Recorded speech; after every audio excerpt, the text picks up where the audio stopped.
Good morning. It's Sunday, October 10th, and much as I dislike bringing ex-President Trump, up in a conversation, he keeps doing things that require us to pay attention to what he's doing and what he's attempting to do to our country. And this involves the use of something that is known as executive privilege.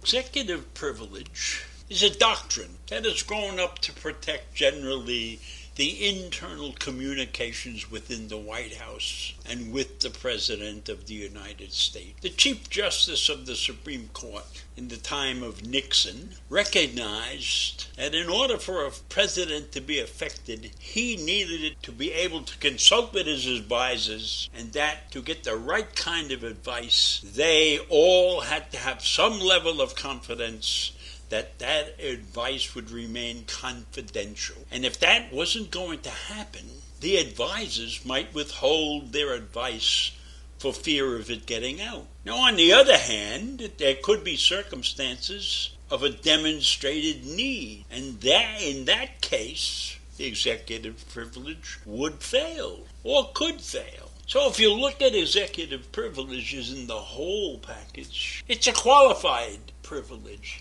It's not an exact privilege. And why have I gone through this lengthy explanation? I'm doing that because President Biden has requested the National Archives to produce all their records on the events that took place on January 6th.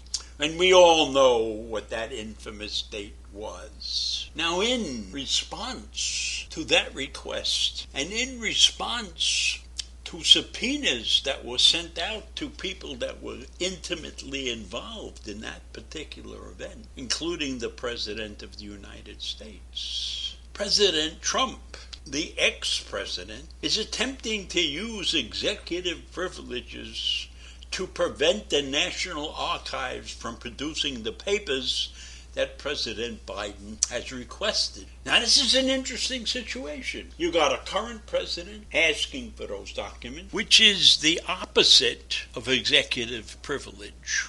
You got a former president who doesn't want the current president to get that information. So whose executive privilege is going to prevail?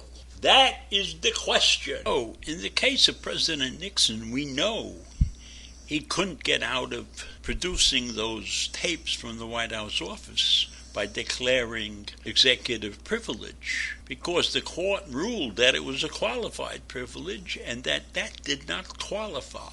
And I think the same thing holds true for what happened on January 6th with President Trump's involvement in that event. The first set of documents have been released to the White House and to the Trump legal team, which prompted Trump's claim of executive privilege. Many more sets of documents to be produced and shown to the American people and to Congress. And that's what Biden believes. He believes that it's of the utmost importance for both Congress and the American people to have a complete understanding of the events on January 6th. Now, he hasn't exercised executive privilege to get any of these documents right now. He's done the opposite. But it may very well be that he may decide at some point in time, depending upon what Donald Trump does, to assert executive privileges in a way that is contrary to what they want. And that way would be, I am demanding that you release these documents. Now, that's the exact opposite of what executive privilege means.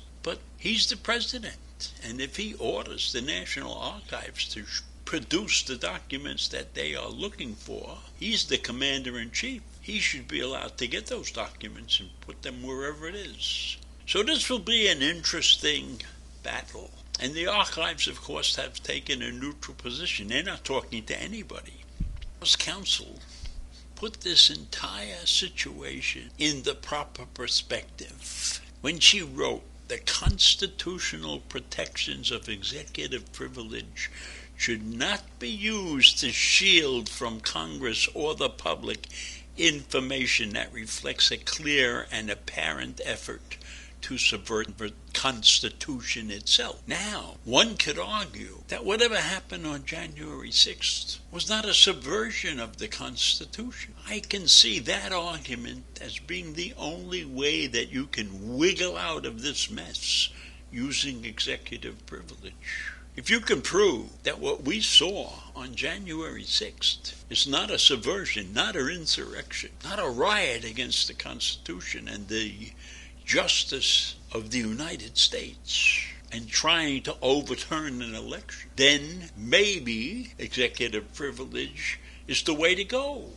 But I would find it hard to believe that anybody would take a position that executive privilege in this case is a valid defense. The ex-president claimed in a letter that approximately 40 of the documents initially requested by the White House are subject to executive privilege. Now that's the exact opposite of what Biden believed. And Trump has said, "I am formally asserting executive privileges over these records." Now this is a broad range of documents and records. Could be millions from what I'm listening to and hearing about. So do these things contain everything, or is it just a sentence or two in those documents? He's trying to make executive privilege like attorney-client privilege or doctor-patient privilege.